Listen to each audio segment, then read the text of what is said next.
구독과 좋아요, 알림 설정은 더 좋은 동영상의 원동력이 됩니다. 매력적으로 말하는 방법 딱 3가지. 말은 단순한 의사소통의 도구 그 이상입니다.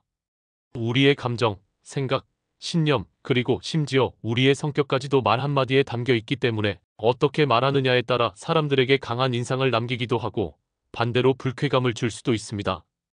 매력적인 대화는 사람들 사이에서 강한 유대감을 형성하고 긍정적인 에너지를 전달하는 중요한 역할을 합니다. 사람은 외모나 첫인상보다도 말투나 대화 방식을 통해 많은 부분을 파악하게 됩니다. 그래서 매력적인 말을 한다는 것은 사실 다른 사람들과의 관계에서 큰 차이를 만들 수 있습니다. 그렇다면 매력적으로 말하는 방법은 무엇일까요? 제가 오늘 제시할 3가지 방법은 여러분이 더 자연스럽고 진정성 있는 매력적인 대화를 나누는데 큰 도움이 될 것입니다. 준비되셨나요? 이제부터 그 방법들을 하나씩 풀어보겠습니다. 첫째, 진심을 담아 말하라. 매력적인 말의 가장 중요한 요소는 바로 진심입니다. 사람들은 종종 상대방의 말에서 진심을 느낄 수 있는 능력을 가지고 있습니다. 그렇기 때문에 진심으로 이야기하는 사람은 자연스럽게 매력적으로 다가갑니다. 예를 들어, 누군가가 자신이 좋아하는 일에 대해 열정적으로 이야기할 때 그 사람이 얼마나 진지한지, 그리고 그 말을 통해 얼마나 그 일을 사랑하는지에 대한 감정이 고스란히 전달됩니다. 상대방은 그 열정을 느끼고 그 말을 믿게 되죠. 진심을 담아 말하는 사람은 어떤 상황에서도 꾸미지 않고 자연스럽게 자신의 감정을 표현합니다. 말할 때 감정이 담겨 있으면, 그것이 진실이라면 상대방도 그 감정을 공감하고 신뢰할 수 있습니다. 하지만 반대로 진심이 결여된 말은 상대방에게 거부감을 일으킬 수 있습니다. 예를 들어, 어떤 사람이 지나치게 격식 차리거나 말을 예쁘게 포장하려 한다면 그 사람의 말은 가식적으로 느껴질 수 있습니다. 그래서 매력적인 대화는 자기 자신을 그대로 드러내는 것에서부터 시작됩니다.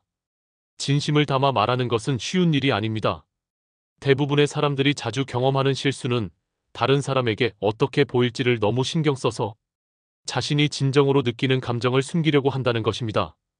그러나 그럴수록 오히려 더 불편한 상황이 만들어지기 때문에 중요한 것은 자신이 말하는 내용에 대한 진정성을 유지하는 것입니다.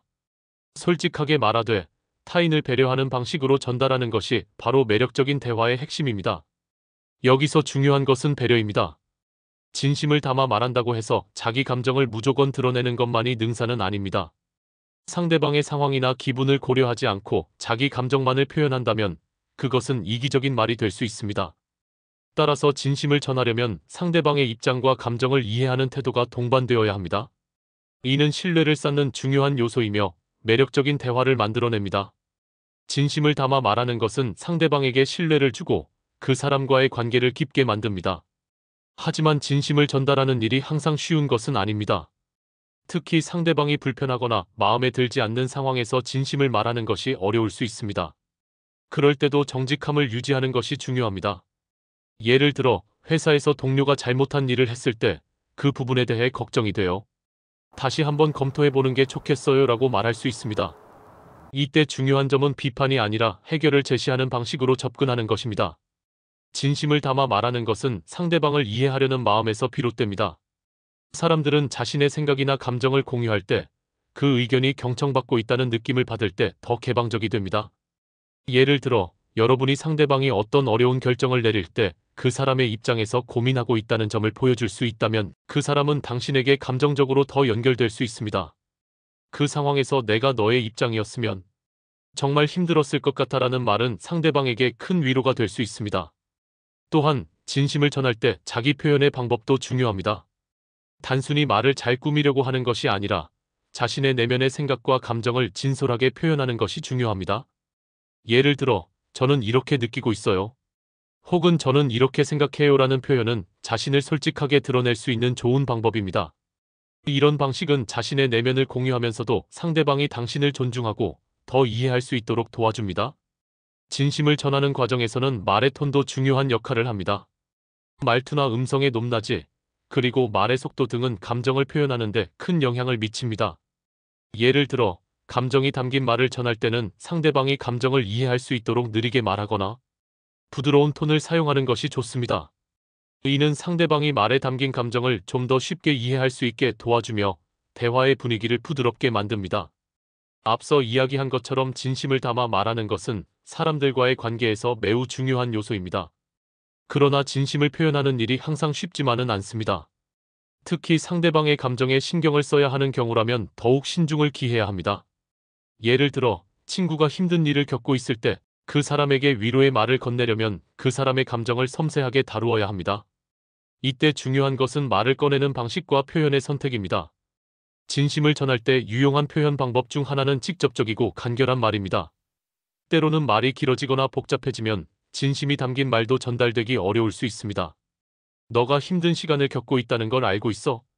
너를 도울 수 있는 게 있으면 말해와 같이 간단하고 직접적인 표현이 더 효과적일 수 있습니다. 이는 상대방에게 부담을 주지 않으며 그 사람의 감정을 존중하고 있다는 느낌을 줄 수 있습니다. 또한 진심을 표현하는 데 있어 중요한 점은 듣는 자세입니다. 말을 잘하는 것보다 더 중요한 것은 상대방이 말하는 것을 진지하게 듣고 공감하는 태도입니다. 예를 들어, 대화 중에 상대방이 슬픈 이야기를 할 때는 끊지 말고 그 사람의 감정을 이해하려는 태도로 듣고 적절한 시점에 공감의 말을 덧붙이는 것이 중요합니다. 상대방의 이야기를 끝까지 듣고 나서 정말 그럴 때 힘들었겠어요 라는 말을 해준다면 그 사람은 자신이 존중받고 있다는 느낌을 받을 것입니다. 둘째, 상대방에게 관심을 기울여라. 매력적인 사람은 자신만의 이야기를 잘하는 사람이라기보다는 상대방의 이야기를 잘 듣는 사람입니다. 상대방에게 관심을 기울이고 그 사람의 생각과 감정을 진지하게 받아들이는 태도는 대화를 더욱 매력적으로 만듭니다. 매력적인 대화는 경청에서부터 시작되며 그 후에 적절한 질문을 통해 깊이 있는 대화로 이어질 수 있습니다. 사람들은 자신이 이야기할 때 그것을 주의 깊게 들어주는 사람에게 끌립니다. 경청은 단순히 상대방이 말하는 것을 듣는 것에 그치지 않습니다. 그것은 상대방의 감정과 의미를 이해하려는 적극적인 노력이 필요합니다. 예를 들어, 누군가가 어려운 일을 겪고 있다고 이야기할 때 그 사람의 말을 단순히 듣는 것보다는 그 사람의 감정을 헤아려주고 공감하는 것이 훨씬 더 중요한 대화의 기술입니다. 그럴 때 정말 힘들었겠네요. 또는 그 상황에서 정말 많이 힘들었을 것 같아요. 같은 공감의 말을 덧붙여주면 상대방은 자신이 존중받고 있다는 느낌을 받게 됩니다. 적극적인 질문을 통해 상대방의 이야기를 더욱 끌어낼 수 있습니다. 대화를 할 때, 그래서 그 다음에 어떻게 됐어요? 또는 그때 어떤 기분이었어요? 와 같은 질문을 통해 상대방의 경험이나 감정을 더욱 깊이 알 수 있습니다. 이런 질문은 대화를 더 풍부하게 만들고 상대방이 자신에게 관심을 가지고 있다고 느끼게 해줍니다. 또한 상대방의 말에 집중하면서 자연스럽게 대화를 이어가는 것이 중요합니다. 상대방이 말을 끊기 전에 다음 질문을 준비하거나 상대방의 말에 관련된 질문을 던지면 대화는 더욱 흥미롭고 매력적으로 발전합니다. 그렇다면 어떻게 경청과 질문을 잘할 수 있을까요? 첫 번째로 상대방의 말을 끝까지 듣는 것이 중요합니다. 자주 발생하는 실수 중 하나는 상대방이 말을 마치기 전에 자신의 의견을 개입하는 것입니다. 그러나 매력적인 사람은 상대방이 말을 다 끝낼 때까지 기다리고 그 후에 자신의 생각을 더하는 방식으로 대화를 이어갑니다. 두 번째로 상대방의 말에 집중하는 것입니다. 스마트폰이나 다른 물건에 신경을 쓰지 않고 상대방의 말에 온전히 집중하는 태도가 매력적인 대화를 이끌어냅니다. 마지막으로 상대방의 말에 감정을 담아 공감하는 것입니다. 공감은 대화를 더 풍성하게 만들어주며 상대방과의 감정적 연결을 더욱 강화시킵니다. 경청은 매력적인 대화를 만드는 중요한 기술입니다. 사람들은 자신이 이야기할 때 그 이야기에 관심을 가져주는 사람에게 특별히 끌리기 마련입니다. 그렇다면 경청을 잘 하려면 어떤 점을 신경 써야 할까요? 첫 번째 팁, 상대방의 말에 전념하라. 대화를 할 때 우리는 종종 다른 생각을 하거나 스마트폰을 확인하는 등의 습관을 가질 수 있습니다. 그러나 매력적인 대화를 나누는 사람은 상대방의 말을 온전히 듣습니다. 상대방이 이야기를 하고 있을 때 스마트폰을 내려놓고 눈을 맞추고 적극적으로 반응하는 것이 중요합니다. 상대방이 말하는 내용을 따라가면서 자연스럽게 그 사람의 감정을 이해하려고 노력합니다. 경청을 잘하는 사람은 상대방이 말하는 모든 내용을 기억하려고 합니다. 예를 들어, 대화 중에 상대방이 지난주에 어려움을 겪었다고 했을 때 그 내용이 나중에 다시 등장할 수 있습니다. 지난번에 말씀하셨던 일이 어땠어요? 라는 식으로 다시 그 이야기를 꺼내면 상대방은 자신이 중요한 사람으로 취급받고 있다고 느낄 것입니다. 두 번째 팁, 적절한 질문으로 대화 확장하기. 상대방의 말에 관심을 보인다는 것은 단순히 듣는 것만으로 끝나지 않습니다. 적극적인 경청의 핵심은 바로 질문을 통해 대화를 이어가는 것입니다. 질문을 통해 상대방에게 더 깊은 이야기를 나누게 할 수 있습니다. 예를 들어 상대방이 직장에서 어려움을 겪고 있다고 했을 때 그 일이 어떻게 해결될 것 같아요? 혹은 그 일을 해결하기 위해 어떤 방법을 고려하고 있나요? 라고 물어보면 상대방은 자신이 이야기할 수 있는 기회를 제공받고 자연스럽게 더 많은 대화를 나누게 됩니다. 세 번째 팁, 공감의 중요성. 경청을 하면서 상대방의 말을 듣고 공감하는 것은 대화의 질을 높이는 중요한 요소입니다. 사람들은 대화를 통해 공감받을 때 그 사람이 자신에게 진심으로 관심을 기울이고 있다는 느낌을 받게 됩니다. 예를 들어, 그럴 때 정말 힘들었겠네요. 혹은 정말 기분이 좋았겠어요. 라는 말을 덧붙이면 상대방은 감정적으로 안정감을 느끼게 됩니다. 공감은 상대방의 감정을 인정하고 그 사람의 입장에서 생각해 보려는 의도를 보여주는 것이기 때문에 관계를 더욱 깊고 의미 있게 만듭니다. 매력적인 사람은 상대방에게 진심으로 관심을 보이고 그 사람의 이야기를 경청하는 사람입니다. 경청이란 단순히 말을 듣는 것 이상의 의미를 가집니다. 경청은 상대방의 감정을 이해하고 그 사람의 입장에서 생각하며 그 사람의 이야기를 존중하는 것입니다. 이 과정에서 중요한 점은 적극적인 경청과 적절한 피드백을 주는 것입니다. 적극적인 경청은 단순히 듣는 것뿐만 아니라 상대방의 말을 이해하고 그에 맞춰 반응하는 것입니다. 예를 들어 상대방이 어려운 상황을 이야기하고 있을 때 당신은 그 사람의 말에 집중하며 때때로 고개를 끄덕이거나 눈을 맞추는 것으로 그 사람의 말에 관심을 보이는 것이 중요합니다. 또 다른 방법은 상대방의 말을 반복하거나 요약해서 이해를 확인하는 것입니다. 내가 말한 것처럼 그 상황은 정말 힘들었을 거야 라는 식으로 반복하면서 상대방의 이야기를 정확히 이해하고 있다는 점을 전달할 수 있습니다. 적절한 질문은 대화를 더욱 풍성하고 깊이 있게 만듭니다. 상대방이 이야기한 내용에 대해 더 깊이 있는 질문을 던지면 상대방은 더 많은 정보를 공유하고 대화가 자연스럽게 이어집니다. 예를 들어, 그 문제를 해결하기 위해 어떤 계획이 있어요? 혹은 그 일이 끝난 후에는 어떻게 느꼈어요? 와 같은 질문은 상대방에게 자신에 대해 더 많이 이야기할 기회를 주며 대화의 질을 높입니다. 이런 질문들은 단순히 정보만을 얻는 것이 아니라 상대방과의 감정적 연결을 강화하는 데도 중요한 역할을 합니다. 피드백을 잘 주는 것도 중요합니다. 상대방이 자신의 이야기를 할 때 그 사람의 말에 공감하고 그 사람의 감정을 이해하며 피드백을 주는 것은 대화를 더 원활하게 이어나갈 수 있게 만듭니다. 예를 들어, 그때 그런 일이 있었군요. 정말 힘들었겠어요 라는 식으로 상대방의 이야기에 피드백을 주는 것은 그 사람에게 당신이 그 말을 진지하게 듣고 있다는 신뢰를 심어줄 수 있습니다. 세 번째, 유머를 적절하게 사용하라. 매력적인 대화를 위해서는 유머를 적절하게 사용하는 것이 중요합니다. 유머는 대화를 더욱 즐겁고 흥미롭게 만들어주는 중요한 요소입니다. 적절한 유머는 분위기를 밝게 하고 사람들 간의 긴장감을 풀어주며 친근감을 형성하는 데 큰 역할을 합니다. 하지만 유머를 사용하는 데는 신중함이 필요합니다. 지나치게 자주 웃기려 하거나 상황에 맞지 않는 농담을 던지면 오히려 불쾌감을 줄 수 있습니다. 매력적인 대화에서 유머는 자연스럽게 등장해야 합니다. 억지로 웃기려는 태도보다는 상대방과의 대화에서 나온 상황에 맞는 유머가 자연스럽게 등장할 때 사람들은 더욱 매력을 느낍니다. 예를 들어 가벼운 자기 비하적인 유머나 상대방과 공유할 수 있는 유머를 사용하면 서로 공감대가 형성되며 대화가 더 풍부해집니다. 유머의 효과적인 사용 방법 중 하나는 상대방이 불편함을 느끼지 않도록 하는 것입니다. 상대방을 비하하거나 남을 깎아내리는 유머는 유머가 아니라 불쾌감을 줄 수 있기 때문에 주의해야 합니다. 긍정적인 유머는 사람들이 기분 좋게 웃을 수 있도록 만들어주며 긍정적인 에너지를 전달하는 데 효과적입니다. 유머를 사용할 때 중요한 점은 대화의 흐름을 방해하지 않는 것입니다. 유머는 대화의 활기를 불어넣고 분위기를 부드럽게 만드는 데 도움을 줍니다. 하지만 유머를 너무 자주 사용하거나 대화의 흐름을 끊을 정도로 사용하는 것은 오히려 대화의 흐름을 망칠 수 있습니다. 적절한 타이밍에 웃음을 유도하는 유머는 대화의 분위기를 한층 더 매력적으로 만들어줍니다. 유머는 대화의 분위기를 한층 더 부드럽게 만들어주는 중요한 도구입니다. 그렇다면 어떻게 유머를 적절하게 사용할 수 있을까요?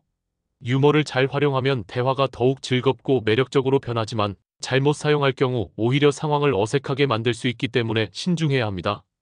첫 번째 팁, 유머는 자연스럽게. 유머는 인위적으로 만들어내는 것이 아니라 대화 속에서 자연스럽게 나와야 합니다. 예를 들어 상대방이 실수나 재미있는 일이 있었을 때 가벼운 농담을 던지는 것이 좋습니다. 그 상황에서 웃음은 대화를 더 편안하게 만들어주며 서로의 벽을 허물어줍니다. 그러나 유머를 지나치게 강요하거나 억지로 웃기려 하지 않도록 조심해야 합니다. 두 번째 팁, 상대방의 기분을 고려하기. 유머를 사용할 때 가장 중요한 것은 상대방의 기분을 고려하는 것입니다. 상대방이 스트레스를 받거나 어려운 상황에 있을 때 유머로 상황을 풀려고 시도하는 것은 부적절할 수 있습니다. 유머는 긍정적이고 가벼운 분위기에서 가장 효과적입니다. 상대방이 기분 좋을 때 가볍고 웃길 수 있는 농담을 던지면 분위기를 밝게 만들 수 있습니다. 세 번째 팁, 자기 비하적 유머 사용하기. 자기 비하적인 유머는 적절히 사용할 경우 대화를 더욱 부드럽고 유쾌하게 만들 수 있습니다. 자신을 웃음의 대상이 될 수 있다는 점을 보여주면 상대방은 자신도 편안하게 이야기를 나눌 수 있는 분위기를 느끼게 됩니다. 예를 들어, 제가 요리할 때마다 다 태워요. 정말 요리는 제게 어울리지 않네요. 라는 식의 유머는 상대방에게 부담을 주지 않으면서도 웃음을 유발할 수 있습니다. 단, 과도한 자기 비하는 피하는 것이 중요합니다. 유머는 대화에서 매우 중요한 역할을 합니다. 잘 사용된 유머는 대화를 활기차고 즐겁게 만들어주며 사람들 사이의 긴장감을 풀어주는 데 큰 도움이 됩니다. 그러나 유머를 사용하는 데 있어서는 상황을 잘 파악하고 상대방의 기분을 존중하는 것이 매우 중요합니다. 유머의 가장 큰 장점은 분위기를 긍정적으로 만든다는 점입니다. 예를 들어, 회사에서 일이 많아 스트레스를 받고 있을 때 유머를 적절히 사용하여 분위기를 풀어주는 것은 대화를 유쾌하게 만들고 사람들 간의 관계를 더욱 긍정적으로 만들어줍니다. 하지만 유머를 사용할 때는 그 유머가 상대방의 감정을 상하게 하지 않도록 주의해야 합니다. 유머의 목적은 상대방을 웃게 만들고 함께 즐거운 시간을 보내는 것이므로 상대방을 비하하거나 모욕하는 내용은 피해야 합니다. 자기 비하적인 유머는 사람들이 보다 가깝게 느낄 수 있도록 만드는 좋은 방법입니다. 예를 들어, 저는 정말 요리엔 소질이 없어요. 밥을 하면 항상 불을 피우는 것 같아요. 라는 식으로 자기 비하적인 유머를 사용하면 상대방은 그 사람의 겸손한 태도와 함께 유머를 즐기게 됩니다. 자기 비하적인 유머는 자신의 결점을 웃음거리로 삼아 자연스럽게 분위기를 밝게 만들어줍니다. 다만, 지나치게 자기 비하를 하거나 자신의 결점을 강조하는 유머는 상대방에게 불편함을 줄 수 있으므로 적당히 사용하는 것이 중요합니다. 유머는 또한 긴장을 완화하는 데 도움이 됩니다. 예를 들어, 중요한 미팅이나 발표에서 긴장감이 흐를 때 가벼운 유머를 던져서 분위기를 풀어주면 사람들은 더 자연스럽게 대화에 참여하고 긴장이 풀리게 됩니다. 유머는 사람들 사이의 벽을 허물고 서로를 더 친근하게 만들어주는 중요한 역할을 합니다. 매력적인 대화자가 되기 위한 추가 팁. 이제까지 이야기한 3가지 주요 방법 외에도 매력적인 대화자가 되기 위해 몇 가지 추가적인 팁을 제공하고 싶습니다. 자신감 있게 말하기. 자신감은 매력적인 대화의 중요한 요소입니다. 자신감이 없는 말은 상대방에게 불안감을 줄 수 있습니다. 말할 때 고개를 숙이거나 너무 작은 목소리로 말하는 것보다는 자신감 있게 분명하게 말하는 것이 중요합니다. 자신감을 갖는 방법 중 하나는 말하기 전에 잠깐 생각하는 것입니다. 말을 시작하기 전에 잠깐 생각을 정리하고 말하면 더 자신감 있게 대화할 수 있습니다. 비언어적 표현의 중요성. 매력적인 대화자는 비언어적 표현에 신경을 씁니다. 말뿐만 아니라 몸짓, 표정, 눈 맞춤 등도 대화의 중요한 요소입니다. 대화 중에 눈을 맞추고 상대방의 눈을 바라보며 이야기하는 것은 그 사람에게 관심을 보이고 있다는 느낌을 주며 친밀감을 높이는 데 도움이 됩니다. 대화의 균형 맞추기. 대화는 상호작용입니다. 한 사람이 너무 많은 이야기를 하거나 반대로 상대방만 이야기하게 된다면 대화의 균형이 깨질 수 있습니다. 좋은 대화자는 상대방의 이야기를 잘 들으면서도 적절히 자신이 할 이야기도 나누며 대화의 흐름을 유지합니다. 구독과 좋아요, 알림 설정은 더 좋은 동영상의 원동력이 됩니다.